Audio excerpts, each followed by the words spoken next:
Fala pessoal, eu sou o Felipe Júnior e hoje é dia de falar um pouco do que aconteceu nos jogos do fim de semana. Foram 7 partidas, 2 no Rio Grande do Sul, 2 no Paraná e 3 em São Paulo.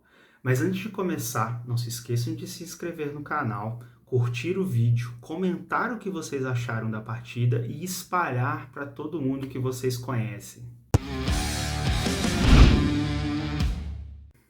Começando por Santa Cruz Chacais e Erechim Coroados, a partida foi no sábado, teve transmissão pelo canal da FGFA e foi um pouco decepcionante, principalmente pela atuação do Chacais. Esperava um pouquinho mais, ainda mais contra um time bastante inexperiente, que é o Erechim, e tiveram muitos erros ofensivos, as defesas, não dá para dizer que elas são tão boas, porque os ataques também não estavam rendendo muito, mas, no fim das contas, o Chacais venceu por 15-2, conseguiu um touchdown de passe do Nathaniel Regmont para o Dennis Spies, uma corrida para touchdown do experiente Clayton Paz e um extra point do Anderson Soares, além de um safety. O Erechim conseguiu pontuar também com um safety.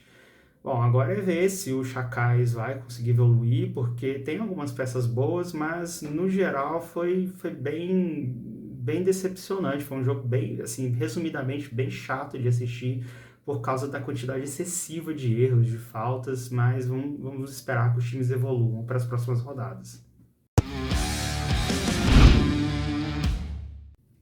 A segunda partida do Gaúcho aconteceu no domingo e foi entre Santa Maria Soldiers e Bulldogs. Foi a edição da última final em 2019 que terminou com o Soldiers campeão e não foi diferente ontem. O Soldiers atropelou o Bulldogs. No começo parecia que a partida ia ser um pouquinho mais parelha, mas o ataque do Bulldogs não engrenou e a defesa não foi assim, forte o suficiente para conseguir parar o ataque capitaneado pelo Douglas Rodrigues.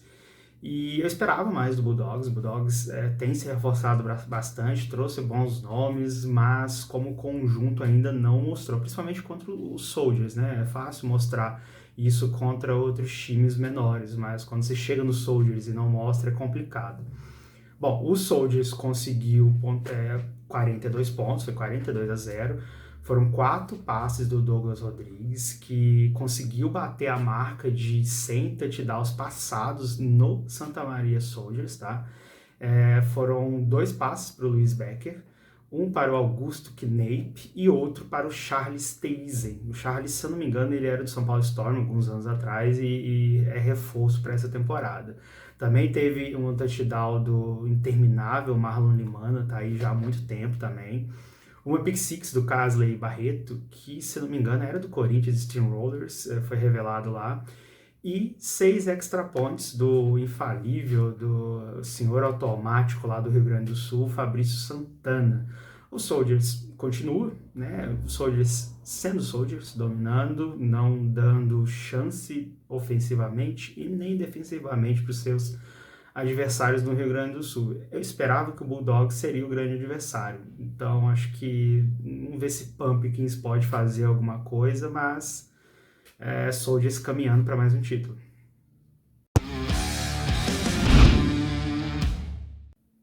No sábado tivemos a estreia do Campeonato Paranaense e foi uma estreia assim, digna de Campeonato Paranaense.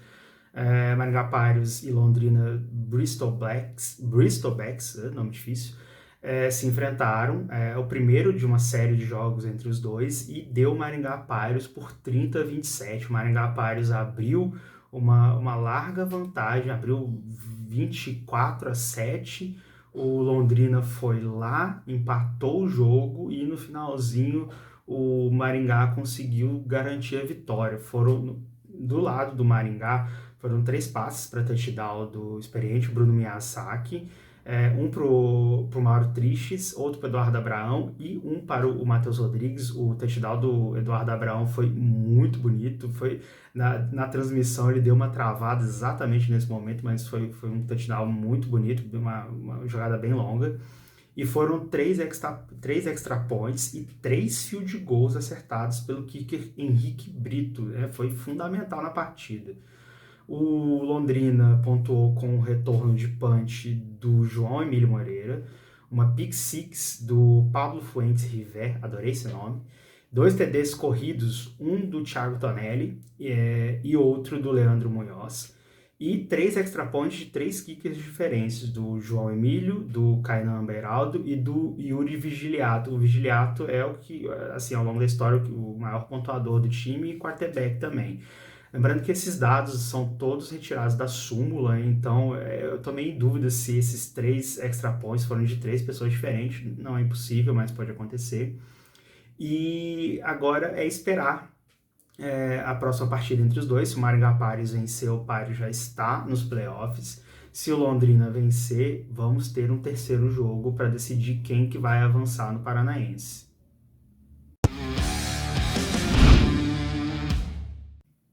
Bom, a segunda partida do Paranaense não foi muito diferente da primeira, foi muito boa de se ver, porém não teve muitos pontos. Croco e HP nos últimos anos é sempre muito pegado. Nunca um time faz muitos pontos no outro, a diferença é sempre uma posse de bola. E não foi diferente, o Croco venceu por 6-3, foi um jogo dominado pelas defesas, eu não vi grandes coisas dos ataques, principalmente dos quarterbacks, apesar do Colantuono ser já experiente, mas não vi nada demais. Ambos os times têm um corpo de recebedores muito bom, running backs muito bons, jovens e experientes, só que as defesas, elas, assim, brilharam e de uma forma, assim, que ela esconderia qualquer atuação do ataque, né? Principalmente lá pelo HP, o Anderson Kivaz, o cara jogou muito, foi assim, fez a vida do Colantuono um inferno. E o jogo foi decidido, eu acho assim, na minha opinião, o Croco fez um touchdown em um QB sneak do Colantuono, estava na linha de 1 jarda, e o HP teve a chance de ao menos levar o jogo para prorrogação. Teve uma jogada, eu acho que se não me engano foi no segundo quarto, que o time estava na linha de 7 jardas e decidiu para uma quarta descida e acabou sendo interceptado na end zone. Poderia ter chutado, não chutou. No final, basicamente a mesma coisa aconteceu.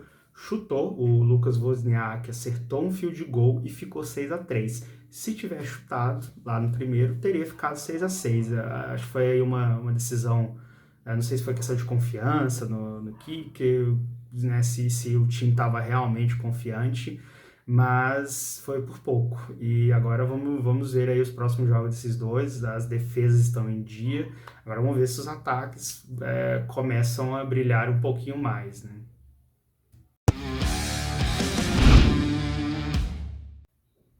Partindo para São Paulo, tivemos no domingo, finalmente, a partida, o clássico entre Corinthians Steamrollers e São Paulo Storm.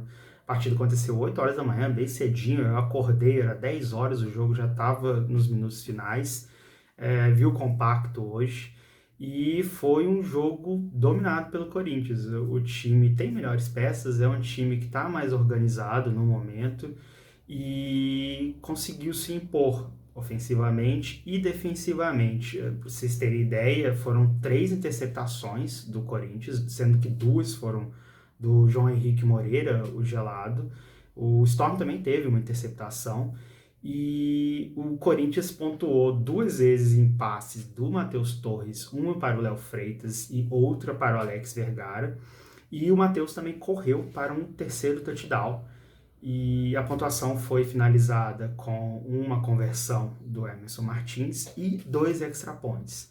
Poderia ter sido o maior esse placar, mas o Emerson errou 2 field goals bem complicados. O último, o campo já estava molhado, já estava chovendo, tinha até uma neblina num dos vídeos que eu vi, então foi bem complicado.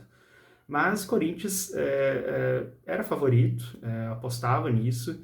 E agora é ver se esse nível vai continuar, né? Se o time vai continuar evoluindo, porque o que a gente quer ver é aquele Corinthians que era favorito em tudo que entrava, né? Lá em 2011, 12, 13, quando foi bicampeão nacional, e a gente torce para que isso volte a acontecer. E o Storm é um time que, para mim, que está voltando e vai precisar de um desenvolvimento maior e principalmente agora, eu acho, para voltar a acelerar, para chegar no Brasileirão, na divisão D2 e conseguir chegar em bom nível no Nacional.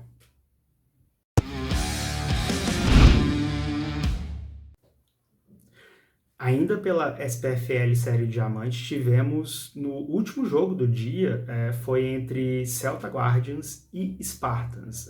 O pessoal ficou surpreso pelo fato do Celta ter ganhado de 20-0 do Spartans, mas para mim não foi assim, nenhuma surpresa.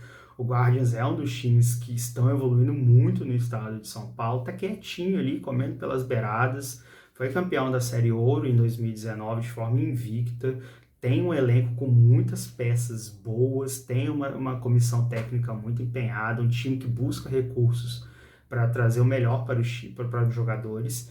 E essa evolução está sendo mostrada. Em 2020, no primeiro jogo da SPFL, que não chegou a terminar por causa da pandemia, eles estrearam contra o Villers e levaram menos de 25 pontos, menos de 30 pontos do Villers e foi um jogo até duro. Então não é um time qualquer. E ainda mais trouxeram uma arma perigosíssima para o ataque, que é o Branco Menezes.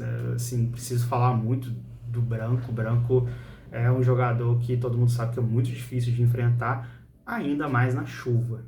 Chuva é igual a jogo corrido. E, né, branco, como disse um amigo que deu um tackle nele, parecia que estava dando tackle em um trator, né, tentando parar um trator de fato, e é isso que o Branco é. Ele conseguiu 2 touchdowns, foram 2 TDs corridos do Branco, e um TD corrido do QB Gustavo Camargo e uma conversão dele também. Inclusive, o Gustavo Camargo é um nome para acompanhar, jovem também, então esse é um time como um todo muito interessante de ver. O Spartans acho que vem numa transição, vem ali saindo de uma geração que parou ali, comandada pelo Peninha, tá mudando, tá trazendo nomes jovens, tá reformulando, foi comandado ontem pelo KC, mas nem KC fez milagre ontem. KC é acostumado a fazer alguns milagres, mas ontem foi dia do Branco, ontem foi dia do Celta e não se espantem, esse time vai dar trabalho na SPFL, não se espantem se ele ganhar mais de mais times grandes aí.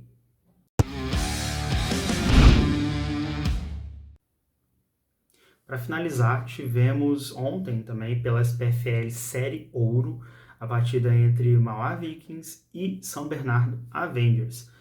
O clássico ali da região do ABC Paulista.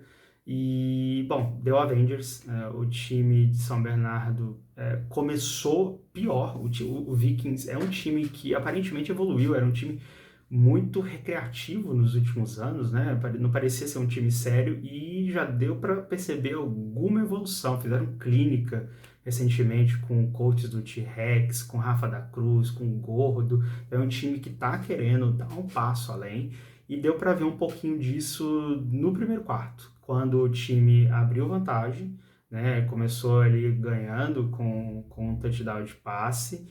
E só que depois parou, a defesa parou e o ataque do Avengers deslanchou, capitaneado ali pelo experientíssimo Cauê Martins, que é um dos fundadores lá do Corinthians Steamrollers, lá na época de Diadema ainda. Ele fez 2 passes para touchdown, ambos para o Cadu Fioravante, que é um jogador que eu gosto bastante de ver. Foram 2 CDs corridos, um do Lucas Bezerra e outro do próprio Cauê Martins. E 3 extra points do Kevin Frigueto e uma conversão do Marco Aurélio. Bom, o Avengers é um dos favoritos na SPFL Série Ouro, vai seguir para ser ali um dos finalistas, mas a surpresa do jogo realmente foi ver que o Vikings conseguiu dar uma elevada no nível. São times de nível mais baixo, times que estão ali no desenvolvimento ainda, que estão crescendo, são times jovens também. Então, acho que foi legal de ver. Agora vamos esperar os próximos passos. O Avengers, para mim, segue favorito ali. E vamos ver até que ponto vai essa evolução do Vikings, se eles continuam nessa pegada e melhoram, né? Porque a história é um time guerreiro ali, literalmente, e que acho que merece dar um passo a mais. É isso. Espero que vocês tenham gostado. Comentem o que vocês acharam dos jogos, se teve alguma surpresa, o que vocês acharam? O Celta foi uma surpresa ou não contra o Spartans? O Vikings evoluiu ou não? Ou é muito cedo para dizer isso? O que vocês acharam da vitória do Corinthians, do Maringá Pirates, o resultado do jogo? Comentem, compartilhem também esse vídeo com todos os seus amigos, se inscrevam no canal e nos vemos na próxima. Tchau, tchau.